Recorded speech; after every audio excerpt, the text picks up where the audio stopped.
Welcome back to History Center. I've been speaking with Matthew Connolly about the history of fighting insurgencies.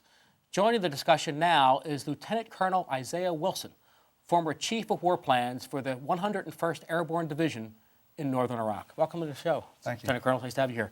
From your perspective, what has been the chief failing of America's strategy in Iraq? I've written on this before.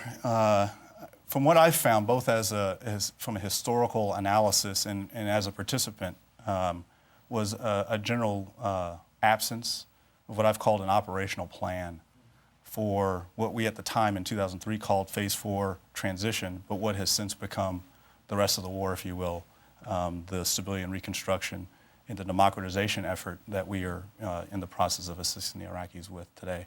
We had a very deliberate and well planned out and resourced and calibrated plan for the military campaign, the major combat operation. And I think, as history will show us in the future, I think that those first phases of the war from 19 March until 9 April with the regime collapse, I think that those operations will go down the annals of U.S. and Western military history as exemplars of our military doctrine. But after that, I mean, the rest of the story begs the question, why did we have such a great plan for winning what we considered the war at that time, but supposedly none to win the peace? Matthew, does this sound like deja vu all over again for you? Is this this sound like a repeat of the mistakes that past superpowers have made in similar conflicts?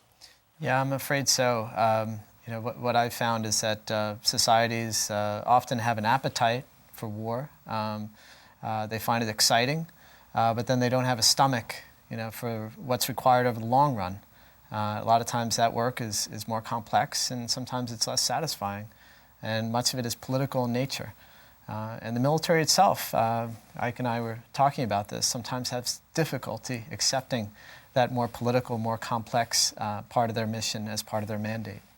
But it seems to me that this conflict is different. If anything, technology is making it even harder. Cell phones, the internet, all these things make it even more difficult for a superpower to quell an insurgency than before. Is that fair? Well, one of the changes that we've seen, and it's not just with this most recent war, but really over the last half century, is how the international media makes it harder. Cameras point both ways, and they want to follow the action.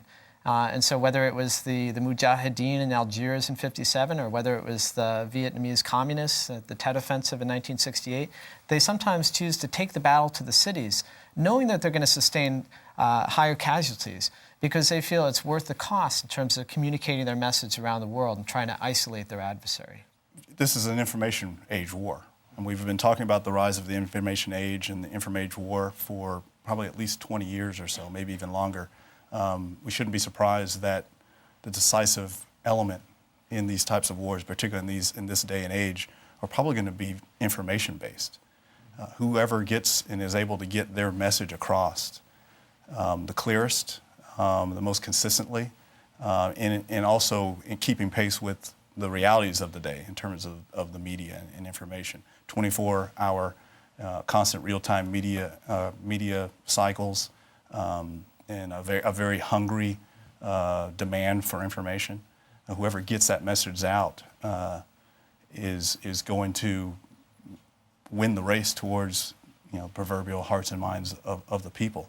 Both us as the counterinsurgent and the insurgent are both working towards the same goal. We're trying to convince the public, the people, that our way is best for them. But it's difficult in a democracy to sustain fighting for a long period of time, it seems to me. It's just democracies like quick, decisive wars. I think either the costs have to be kept low or the gains have to be very great.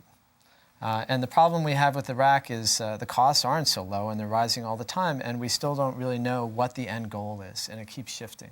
And particularly for the United States, and I think most of the Western powers, I think this would be accurate. This type of war, insurgency or irregular warfare, is a third kind of war that's really in our military doctrine and really in our national understanding of war.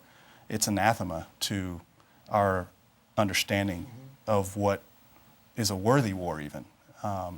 And so we're dealing in this particular type of war, and it's and even more particular in this day and age, we're dealing with non-state actors involved. We're dealing with a third kind of war that we've really never had a Well, it great makes you love long of. for the Cold War, doesn't it? So the Cold War is The good, in some ways... gold stable days of the Cold War. I think Let me a lot ask of you people just have very long. quickly, in your mind, how is the present like the past? Altogether more than I would like. It's appalling to me that people would hold up the British Empire as an example that we should emulate. I mean, since when is the United States in the business of trying to replicate, Britain's experience? Are we trying on, the hand-me-downs of failed empires of the past? I mean, won't we just follow them down the same path of ruin? I mean, this is a republic, isn't it? I mean, if we can keep it. And as a republic, I think we should fight the temptations of empire. Lieutenant Colonel is a member of the military and also is an historian. I'll give you the last word. I'll focus specifically on my experience in Iraq, and I'll go back to before I was deployed over. I was scrambling. I think, as many of us were, trying to read as much about the history of the region and just the history of war in general and these types of wars. And I found myself going back to the Anabasis, the classic Greek story of Xenophon and the Greek 10,000 in 431 BC in Mesopotamia. Very successful in their initial entry in winning the victorious battle, but soon thereafter find themselves in a strategic quandary, not knowing what to do with what comes next. Mm-hmm. And they spent the next 10 years slogging it through, trying to find their way back home. It took them 10 years to do it. The parallels are quite interesting. We're in the same ground. We're in the same areas. We entered in and were extremely victorious in winning the military battle, reaching that military objective. But since we seem to have been slogging our way through trying to find the strategy that wins the peace, not just a military battle, and finds our way back home. It took Xenophon 10 years. I don't know how long it'll take us. Well, based on these historical examples, to go back to 431, it's obvious to me that history suggests that we're going to have a very difficult time as we move forward. I'd like to thank my guests today, Matthew Connolly and Isaiah Wilson. Up next, our look at rare treasures of America's past continues as we once again visit the Gilda Lehrman Institute of American History. So stay with us. We'll be back in a minute.